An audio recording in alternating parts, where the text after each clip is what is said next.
Hi, and welcome to this week's Walk the Wu Wei. Tonight, we're talking about perfection and why we all need to stop trying to be perfect. Because except me, because I'm perfect. Because David doesn't need to try; he's already good enough. But no, there is an issue with for a lot of people, a lot of our clients. Everyone says, okay, I know there's no such thing as perfection, but they still... But in the middle of a sentence means... Forget what I've just said. Yes, exactly. But they still spend all their life trying to work hard, striving to be perfect, whether it's in their personal life, their career, being a perfect partner, being a perfect mother, father, friend, and it just causes so much dissatisfaction, so much pressure, and lots of red lights, ultimately unhappiness for people. So because this is such it's a huge subject, but it's such an important subject, and I know we've had lots of emails, lots of comments on this. Why is it then, David, that I guess in our society we have this do more and be more attitude rather than an acceptance that, I'm already enough, I'm good enough, I don't have to try anything. What's the Taoist viewpoint on that?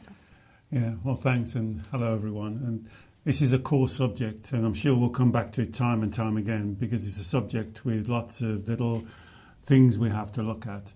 The first thing to understand is perfection is a perception. Yeah. Because what is perfection? Perfection, you fall into one of the three problems. Remember, do not criticize, do not be judgmental, do not compare. And so if you're seeking perfection, you have to be comparing. I call it the faceless jury. Mm-hmm. Who are you comparing against? What are you comparing against? Well, how do you know that person... And really, you get yourself into all of this mess. The simplest and the quickest way is don't do it. Mm-hmm. Just refuse to do it. Remember those three. Don't criticize. Don't be judgmental. Do not compare. Because why this is a core teaching, if you believe that you are a spiritual being, you are already divine. Mm-hmm. You are a divine being. You can't improve on that. You can't improve on you. You can't get better than divine. And where the mistake comes is, of course, your skills can get better. You can become better at work. You can learn more skills. But that's not personal to you. And this is where they get the confirmation. Because, for example, Neil, a member of our Facebook group, has said, it's great to... I believe I'm enough, but I really have a strong desire to be the best I can be, and that's okay too. Yes, well, be the best that you can be. It's all according whether you say best you can be in a specific area. So the best you can be as an entrepreneur is not the best that you can be as a person, because you're already divine. So being an entrepreneur, which I know Neil is, yes, try and be the best entrepreneur that you can be. What does that mean? Learning new skills, going to classes, reading books, learning from your mistakes. Remember, all human beings, we only learn from mistakes. That's all we learn from, is when we make a mistake, we learn from that mistake. Or some of us don't learn from the mistake because we're trying to be perfect. So instead of accepting that we are divine and we have lots to learn, and here's where the spiritual lessons are, is learning those spiritual lessons. But that doesn't make us more or less divine. Mm-hmm. And so, because I know what started this whole discussion really was there was an article in the media about how if you believe it's okay to be average or okay to be mediocre, then that will lead to happiness. But they're very emotive terms, aren't they, David, really? Yeah, well, I didn't like the article. Alex showed me the article. I think it was in the BBC. Yeah, but it's very good for kind of provoking discussion. I didn't like the word mediocre, because if you're divine, how can you be mediocre? And mediocre is a judgment again. Mediocre against what? Against whom? And so I would step away from all of that And just to say that it really is, if you start from the position, and this is the spiritual teaching, you see, in spirituality, I can't teach you how to be spiritual because you're already spiritual. What we're teaching is how do you stop this mind playing the illusions and tricks about trying to live up to other people's expectations is one that I often hear. And I know Sally said it. I read Sally's post, and I'm sorry if I'm repeating myself, but I'm going to. What other people think of you is none of your business. Is none of your business. So don't take any notice of what people think of you. Be more concerned about what you think of you. Yeah. So be concerned that you are trying your best, that you're working as hard as you can. Don't worry about anyone else, and don't worry about what other people think about you, because you know what? If I spoke to 10 of your best friends, 10, you know what? I have 10 different opinions about you. Which one of those opinions would be correct? None of them. None of them. None of them. None of them. And that's and we get so hung up on what other people think of us. And I guess certainly for a lot of our clients, this goes back to childhood. So a lot of our clients will say, yes, I know, I understand, I'm good enough, I know, I understand the logic of the spiritual teaching here, I'm divine, but I still keep doing it, I still keep striving, I still keep comparing. And the Wu Wei Wisdom teaching is really everything comes back to your beliefs. So you really have to root down. And if you're still getting the red light feelings around wanting to be more, wanting to be better, comparing, it's because you haven't fully dealt with the core beliefs around that. And I know Sally's mentioned that for her, she understands the teaching, but on occasion, she still has this wanting to prove herself, to please, to be the best mother, to be the best partner, wife. And she said, this goes back to her childhood where she wanted to please her parents. For Lynn, Lynn's mentioned another situation that's relevant for her. And again, this is relevant for so many people, that when she was brought up with her siblings, her parents kind of actively encouraged some level of competition between the siblings. So that kind of set up in the home and the kind of childhood environment still has an effect on Lynn. Even though she understands the teaching, she's still working with those she hasn't dealt with and rooted out those core beliefs. So do you want to talk about that, how this the kind of pleasing and performance and competition in childhood, how that can still affect so many people into adulthood? Yeah, and I think we're all guilty about this. There's every parent. I can certainly put my hand up. How many of us have said, "Oh, Dad doesn't like it when you do this," or "Please, Mum," and all. And we kind of use this idea of loving and pleasing to get the behaviour we want from our children, and we all do this. The issue is, for sensitive children, this can make a real mark in their upbringing and their belief system. And as I said at the beginning, what we're talking about here has many facets, and I'm sure we'll return to it time and time again, and we should.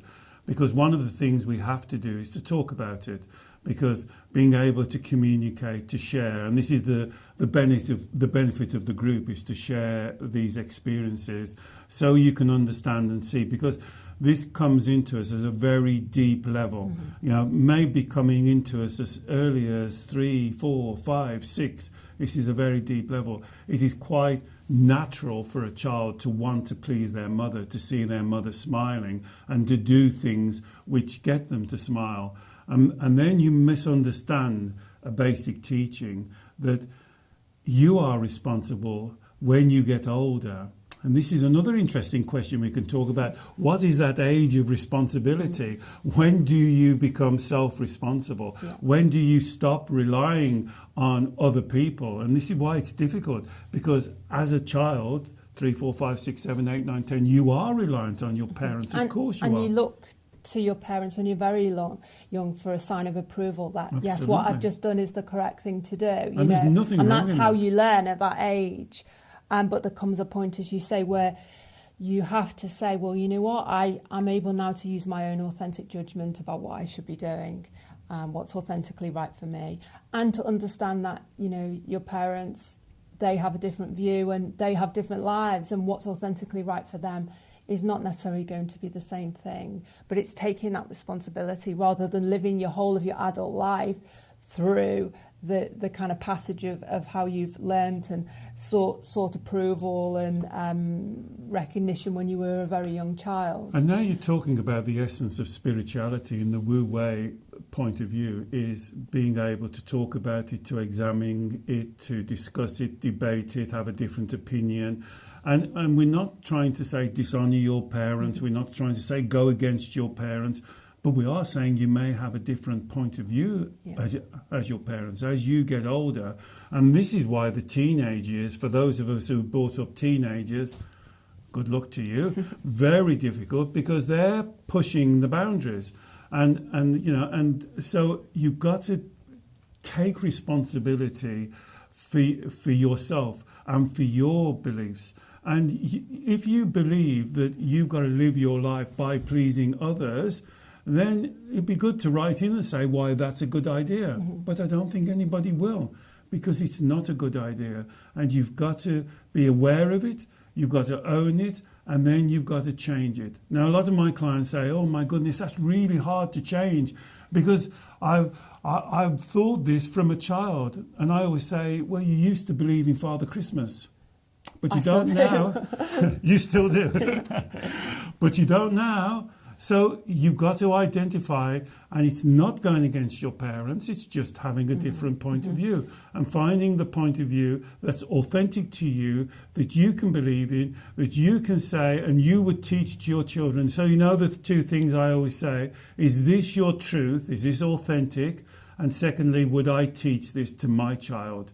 So if you believe it yourself, make sure you would teach it to your child. So when you start to think, oh, you know, I've got to achieve this, I've got to look like this, I've got to have this much money or be here in my career by such and such a stage, when you start to pile on those kind of goals, you know, you have to ask yourself, is this my truth? Is it authentic? And frankly, if you're getting the red light feelings through any actions or thoughts that are based on those goals, then they're kind of telling you you're not on your authentic path. Well, this comes back to the teaching, to the Wu Wei teaching that we're trying to pass on to you, and this is where people sometimes misunderstand me, because they misunderstand and think I'm saying ignore your feelings or your feelings aren't important. And I'm saying the opposite. I'm saying to translate your feelings, interpret your feelings. So if you're doing something like striving, so many people strive, and I know this is a cliche, but it's so true. Instead of striving, arrive. Be here. Just be in the moment. And so instead of striving, arrive. And if striving gives you loads of red light feelings, then you're doing something wrong. You know, for a lot of people, you know that thing about the carrot in front of the donkey, and they think that's good to keep the carrot there, but you'll never achieve nothing. And you've got to understand that it's okay sometimes to take a breath, drop your shoulders, and just to be where you are and be in this moment. And for those of you who are interested in that, I would definitely guide you to Eckhart Tolle, The Power of Now, one of the greatest books, I think, about all we have is this moment. So be happy in this moment. And when you're taking full responsibility, you are responsible for your happiness. Responsibility is not somebody else's responsibility to make you happy. It's your responsibility to make you happy.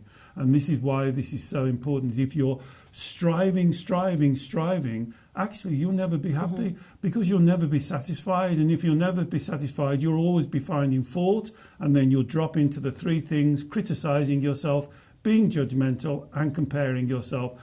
And then you're on the carousel going round and around and around and around, and then you'll be dissatisfied, plenty of red lights, and unhappy. And I think one thing to add to that as well, and I think David touched upon it slightly, was once a lot of people, they'll work hard or strive, which is kind of quite an emotive term, and sometimes it's not appropriate to use that word, but they'll work hard to achieve something. And then as soon as they've achieved it, they'll be looking at the next one. looking at that for the next thing, and they don't pause and take the time and the moment to acknowledge the success, what they've achieved, and when you're on this carousel, as David describes it, that's what happens. You never take stock. You never congratulate yourself. You never really take on board the achievement and the milestones that you've done, because you're on this kind of constant drive to push yourself harder and harder and harder. So the last thing I wanted to talk about, David, is if we understand that, okay, it's okay to want to improve, learn more, achieve more, if that's your authentic journey. But in terms of the Wu Wei approach, I think this is something Jeremy contacted us about. There's a big difference between working hard at something and then approaching something with a mindset and an energy of effortless effort, which is really what Wu Wei is about. Do you want to talk about that a little bit? Yes, because the whole concept of Wu Wei can be translated to effortless effort. So if you're doing something, the best way to be successful, this is why I didn't like the word of mediocre, as mediocre is not the word. Being in your Wu Wei means you're flowing, you're doing something.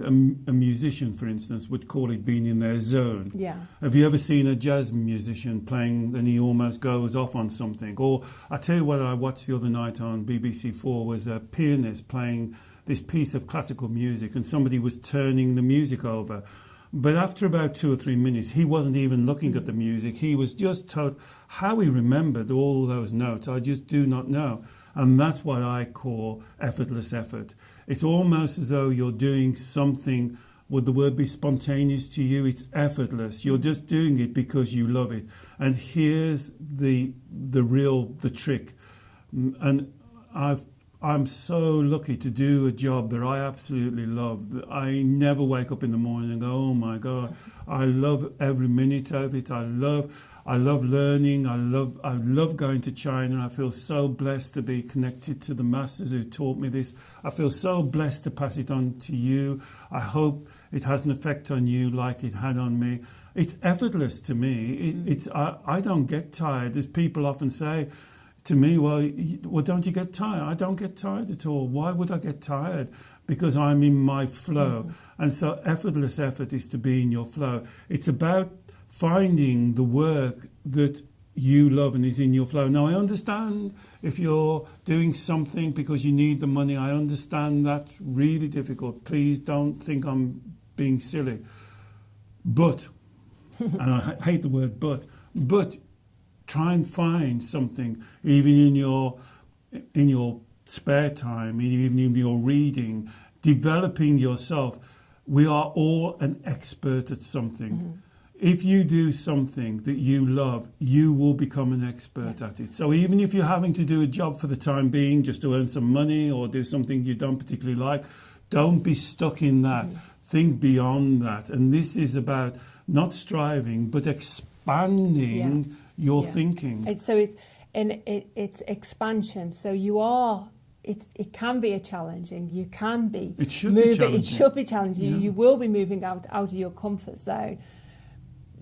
But the energy is different. Because can I just say why the energy is different? And here's the key. Because you're doing it for you. Yeah. You're not doing it for what other people think of you. So whether that's your parents, your friends, your work colleagues, your boss, your neighbour, or the faceless jury, which applies to a lot of people, this idea of, who are you striving to be better for, look better for, have more for, I don't know who it is, it's a faceless jury. Everything comes down to you. Or am I doing this for me? And I think that's a key question to ask. That's the key question, and that's a Wu Wei question. And the normal resistance I get from clients is when I give that to them. You should be doing this for you. And they say, isn't that selfish? Loving yourself is not selfish. Caring for yourself is not selfish. Wanting the best for you is not selfish. Expanding your horizons is not selfish. This is the way of true love. The Chinese call it qiang, self-nurturing, and perhaps we can talk about that. You know, that's the most important thing.